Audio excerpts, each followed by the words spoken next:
Salve, meus queridos, como é que vocês estão? Tranquilidade? Também para mais um vídeo, hoje para explicar sobre Express no Node.js aqui no Visual Code, tá?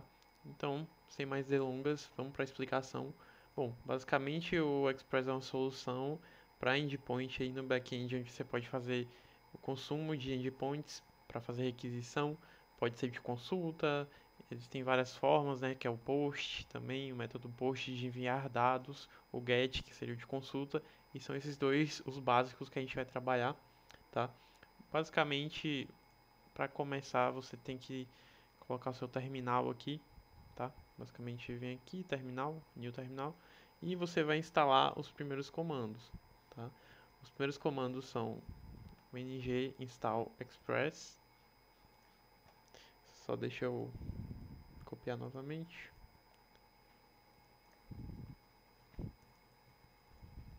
E aí você dá um enter. O próximo comando é o CORS. Para que serve o CORS? O Express é para o endpoint, né? Ele vai instalar aqui todas as dependências para o Express funcionar aí para você estar criando seus endpoints. Já o CORS, ele é basicamente um pequeno sistema de segurança, né, que vai permitir que o seu endpoint receba esse tipo de requisição, certo? Então, também vamos instalar o CORS. Vou colar aqui para vocês estarem podendo ver direitinho, beleza? Esse é o comando. Instalado isso, o que você precisa? Você precisa criar um arquivo, tá? Tem que ser dentro da pasta original. Você pode colocar main.js ou app.js. Acho que os nomes não interferem tanto, mas depende do padrão de cada nome que você vai usar. Na própria documentação do Express, você consegue direto pegar esse código aqui que eu estou colando, que é uma base, certo? Do que você está fazendo. Se aqui estiver vermelhinho, é porque você não instalou direito o Express, tá?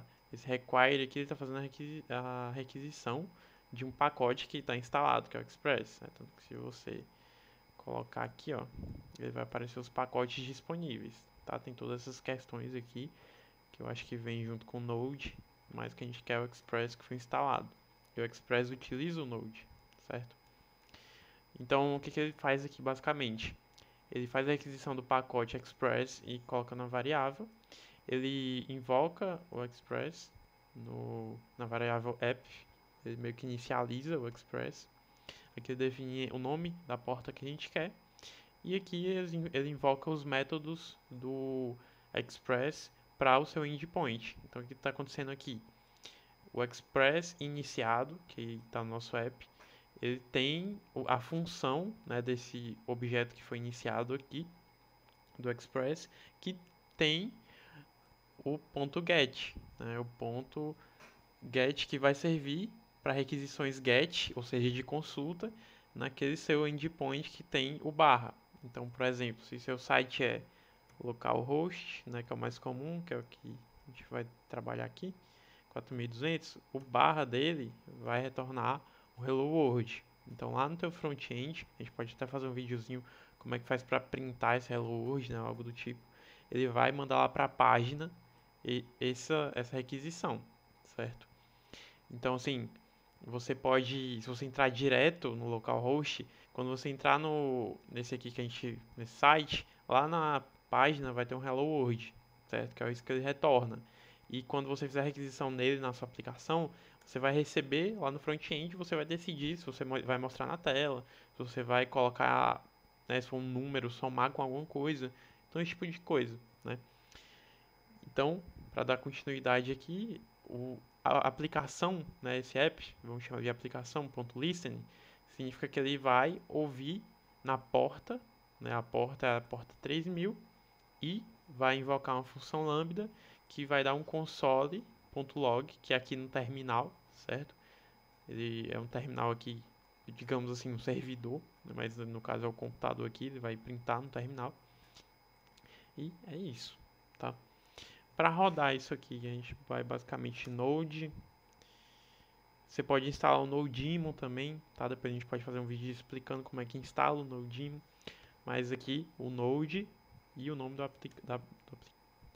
nome do arquivo, aliás. Eu permiti o acesso aqui, né, que eu formatei o computador recentemente. Então, basicamente, está rodando, né? Então, quando a gente rodou, ele printou aqui no terminal, exemplo de aplicação ouvindo na porta 3000, beleza?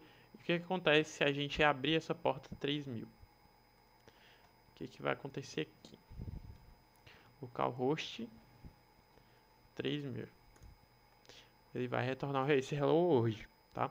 Se fosse um JSON aqui, né, que é o que é mais comum, também ia printar aqui normal. Tudo que ele retornar, ele printa quando você acessa diretamente na URL. E esse dado aqui é o que vai retornar lá na requisição, certo? Para você utilizar essa informação no teu front-end. Beleza?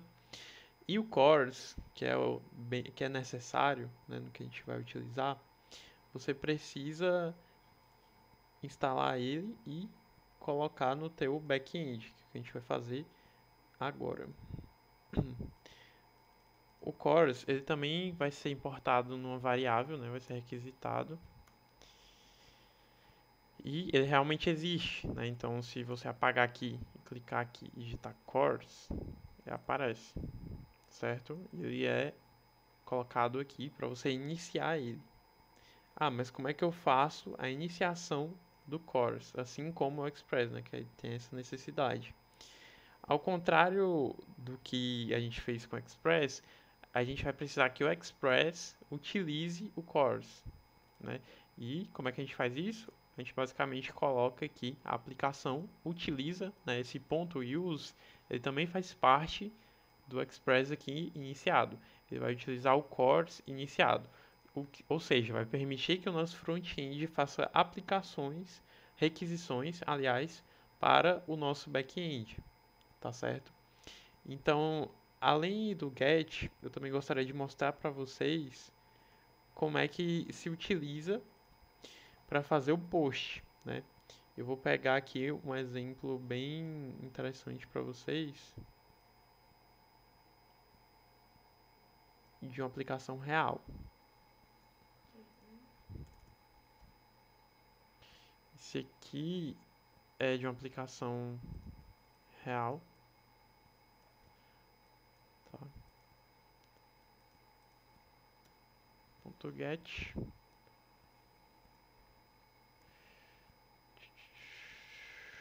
na verdade, para melhorar aqui, ó, ponto post, vamos aproveitar o que já existe, né, o que já tem aqui, e a gente vai basicamente copiar aqui o que a gente tem.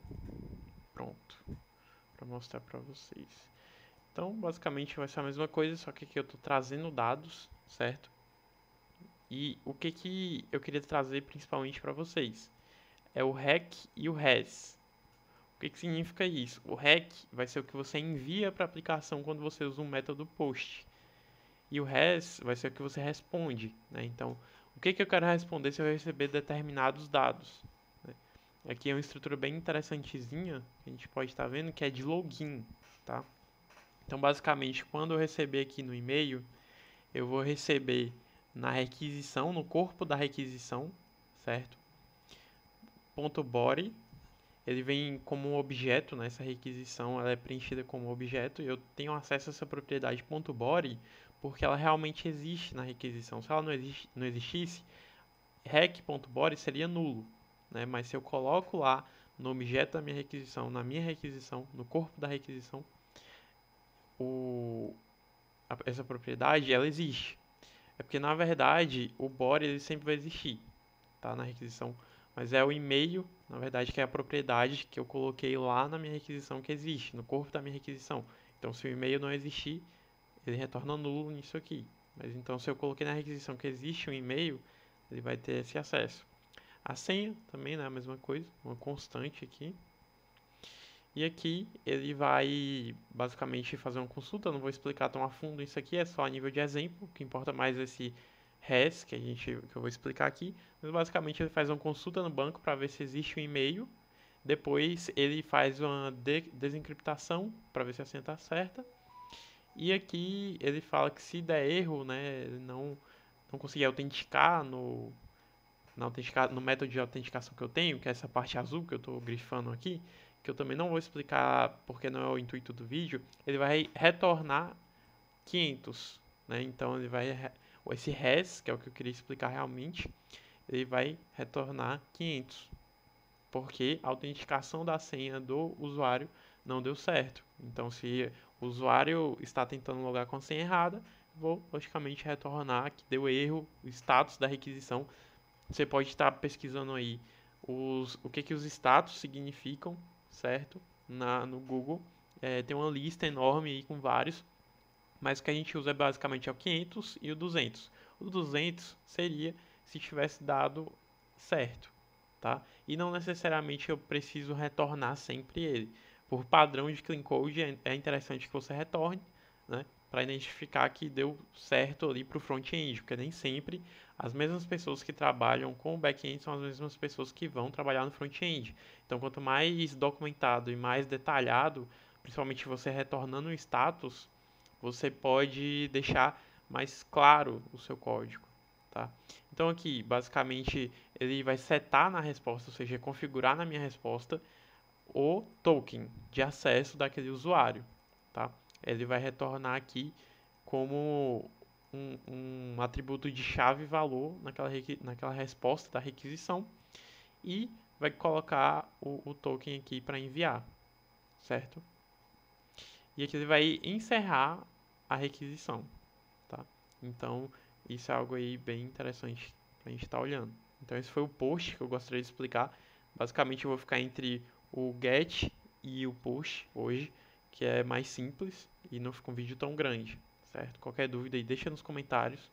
Espero que tenha ficado claro essa diferença, que basicamente o post, né, ele vai ter esse rec e o res. O rec.body você acessa as propriedades que você mandou lá do front, e o res, de acordo com as validações que você fizer, né? Eu dei o exemplo aqui do e-mail, ele confere se a senha está certa, né?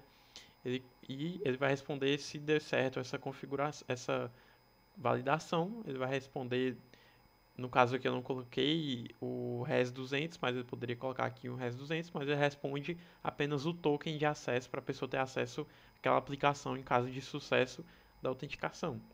E no caso de erro, ele responde o status 500 e erro a autenticar, né? Que é esse erro geral JWT, porque a senha está errada, então ele não vai dar um token de acesso. O token de acesso é basicamente um método de segurança que você deixa ali na sua aplicação para você poder deixar apenas as pessoas autorizadas a entrarem naquele site. Ou seja, todo site que tem um login, ele tem um token ali, uma chave, para ser liberada para o usuário a partir do login com sucesso, tá certo? Então esse foi algo bem simples aí, o primeiro vídeo aí, né, de Express, bem simples aí para tirar essas dúvidas aí de quem está começando. Pelo método get post dá para você fazer vários CRUDs, né? O CRUD principal você consegue fazer só com esse backend aqui que eu ensinei para vocês, bem simples, tá? Então esse foi o vídeo de hoje, deixa o like aí, se inscreve no canal e qualquer dúvida deixa nos comentários.